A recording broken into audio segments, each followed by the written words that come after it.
তখন অভিজাত এবং ব্রাহ্ম সমাজের গণ্ডি ছাড়িয়ে প্রথাগত শিক্ষাকে বাঙালি মননে স্থান দেওয়ার কাজে ব্রতী হয়েছেন ভগিনী নিবেদিতা।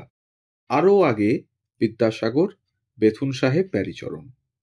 এমনকি ততদিনে 1902 সাল নাগাদ সাহিত্যিক হিসেবে আত্মপ্রকাশ করে ফেলেছেন বেগম রোকেয়া সাখাওয়াত হোসেনও।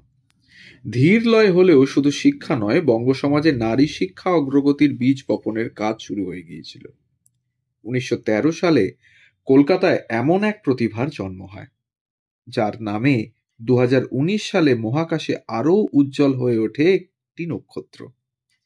তিনি আজ বাঙালি সমাজে প্রায় অনালোচিত এক অধ্যায়, বিজ্ঞানী, মিতভাষী, প্রচার বিমুখ, বিদুষী বঙ্গবালা ডক্টর বিভা চৌধুরী। হ্যাঁ, আজ বলবো ডক্টর বিভা চৌধুরীর গল্প। নমস্কার বন্ধুরা, কেমন আছেন সবাই? গল্প যেখানে সত্যি চ্যানেলের আরও একটি নতুন গল্পে আবারও আপনাদের সকলকে স্বাগত জানাই। চলছে বিজ্ঞান সপ্তাহ, আর এই বিজ্ঞান সপ্তাহ উপলক্ষে আমাদের উপস্থাপনা ডক্টর বিভা চৌধুরী একে নিয়ে একটি প্রতিবেদন। তখন শিক্ষার অর্থ উপার্জন বা শুধুমাত্র ডাক্তার, ইঞ্জিনিয়ার, কর্পোরেট হওয়ার গড্ডালিকা স্রোত ছিল না। শিক্ষার অর্থ ছিল সম্মান ও নির্ভেজাল জ্ঞানার্জন। বিভার ক্ষেত্রে বাড়তি পাওনা ছিল তার পারিবারিক শিক্ষাগত ভিত্তি, উন্মুক্ত পরিবেশ ও আরও অনেক কিছু। বাকিটা তিনি নিজেই বুঝে নিয়েছিলেন। তার বাবা বঙ্কুবিহারী চৌধুরী ছিলেন ডাক্তার। হুগলি জেলার ভান্ডারহাটি গ্রামের জমিদার পরিবারের সন্তান বঙ্কুবাবু মেডিকেল কলেজে ডাক্তারি পড়ার সময় প্রেমে পড়ে ব্রাহ্ম ধর্ম গ্রহণ করেন। বিয়ে করেন উর্মিলাকে। উর্মিলার দিদি নির্মলা ছিলেন বিখ্যাত ডাক্তার নীলরতন সরকারের স্ত্রী। সেই সময় গোঁড়া হিন্দুরা ব্রাহ্মদের পছন্দ না করার কারণে বঙ্কুবাবুকে ভিটেমাটি, পৈতৃক সম্পত্তি থেকেও বঞ্চিত হতে হয়। নবদম্পতি কলকাতায় ব্রড স্ট্রিটে বসবাস শুরু করেন, আর সেখানেই জন্ম হয় বিভার। বিভারা ছিলেন 5 বোন এবং 1 ভাই। প্রত্যেকেই পড়াশোনায় বিশেষ কৃতিত্বের স্বাক্ষর রেখেছিলেন। বিভার বড়দি রমা চৌধুরী ছিলেন ব্রাহ্ম বালিকা স্কুলের শিক্ষিকা, আর এক বোন লীলা চৌধুরী যাদবপুর বিদ্যাপীঠের শিশু বিভাগের প্রধান হিসেবে অবসর নেন। সব থেকে ছোট বোন উমা চৌধুরী ছিলেন সোশ্যাল সাইকোলজিতে পিএইচডি। বিভার কলকাতার বেথুন স্কুল থেকে ম্যাট্রিক পাশ করে স্কটিশ চার্চ কলেজের পদার্থবিজ্ঞানে অনার্স নিয়ে পড়াশোনা করেন। এরপর 1934 সালে কলকাতা বিশ্ববিদ্যালয়ের সায়েন্স কলেজে ভর্তি হন। 1936 সালে সেখান থেকে পদার্থবিজ্ঞানে এমএসসি পাশ করলেন। তার আগে মাত্র 2 জন মহিলা এই কৃতিত্বের অধিকারী। বিশ্ববিদ্যালয়ের পাঠ শেষে যোগ দিয়েছিলেন বসু বিজ্ঞান মন্দিরে। সেখানে দেবেন্দ্রমোহন বসু ওরফে ডিএম বসুর সঙ্গে কাজ শুরু করেন। কিন্তু ডিএম বোস প্রথমে রাজি না হয়ে তাকে বলেন কোনো মহিলাকে দেওয়ার মতো কাজ তার কাছে নেই। হাল ছাড়েননি বিভা। শেষ পর্যন্ত তার আগ্রহে মাস্টারমশাই নরম হলেন। বিভা শুরু করলেন তার অধীনে মহাজাগতিক রশ্মি নিয়ে গবেষণার কাজ। তার আগে কোনো বাঙালি মহিলা আধুনিক বিজ্ঞানে গবেষণা শুরু করেননি। বসু বিজ্ঞান মন্দিরে এই মহাজাগতিক রশ্মি সম্পর্কে গবেষণা শুরু বিভার। ক্লাউড চেম্বার বা মেঘ কক্ষের সাহায্যে মহাজাগতিক কণার ভর নির্ণয়ে সমস্যা হয়েছিল, তাই এই যন্ত্র বেশি ব্যবহার করা যেত না, যে কারণে বিকল্প উপায় খোঁজার চেষ্টায় ছিলেন বিভা। বিকল্প পথের সন্ধান পেয়েছিলেন মারিয়েটা ব্লাউ নামে এক পদার্থবিজ্ঞানী।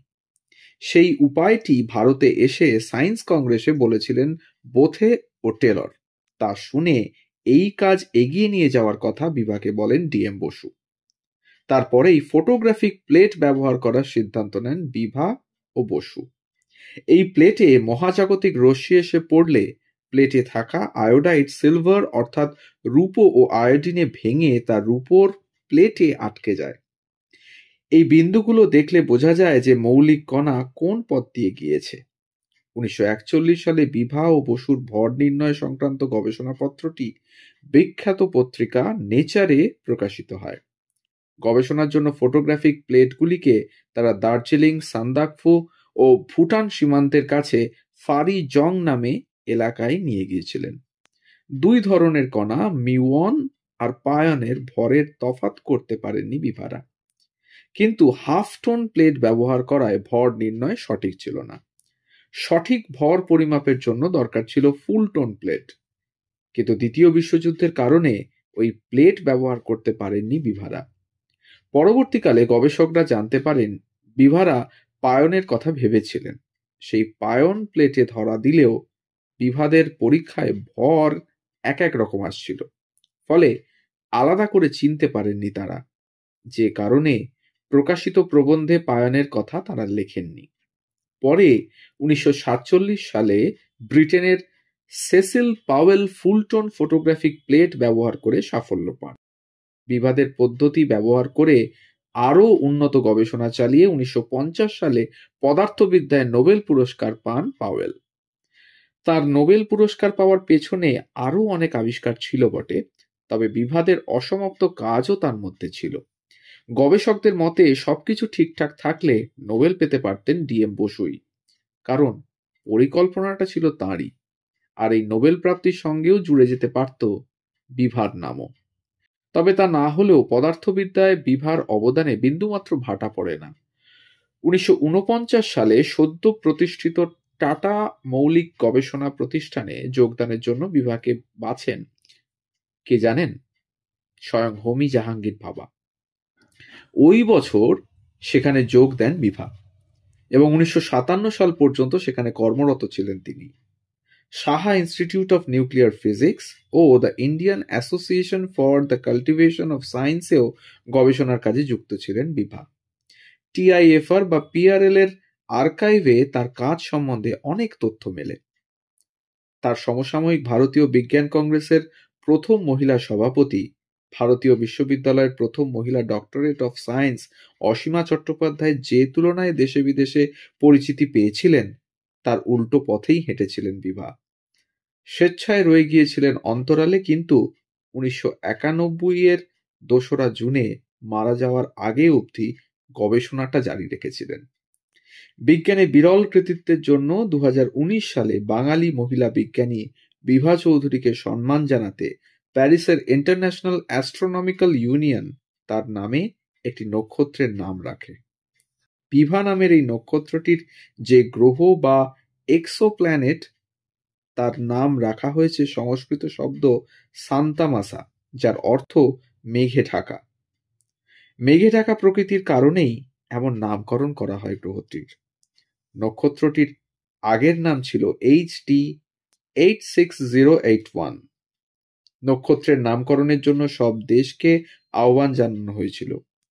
বিভা চৌধুরীর নামানুসারে ভারতের দেওয়া বিভা নাম অনুমোদন পায়। সত্যিই তো, এর থেকে যোগ্য নাম আর কি বা হতে পারত।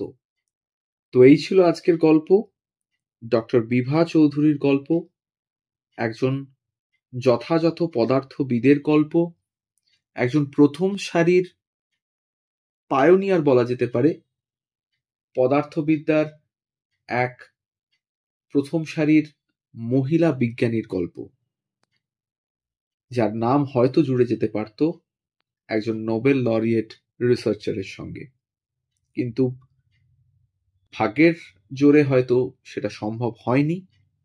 কিন্তু তাতে ক্ষতি কি? তিনি যা কৃতিত্ব রেখে গেছেন সেটাই বা কম কিসের? আমরা তাই নিয়ে গর্ব করতেই পারি। আমাদের গল্প যদি ভালো লাগে তাহলে অবশ্যই আমাদের চ্যানেলটিকে সাবস্ক্রাইব করে পাশে থাকবেন, বেল আইকনটিকে প্রেস করে নেবেন যাতে পরবর্তী গল্প খুব তাড়াতাড়ি আপনাদের কাছে পৌঁছে যেতে পারে তার জন্য। আর যদি ভালো লাগে একটা কমেন্টের মাধ্যমে জানাবেন কেমন লাগছে, একটা লাইক করবেন, আর একটু কাছের মানুষদের সাথে শেয়ার করবেন আমাদের গল্পগুলো।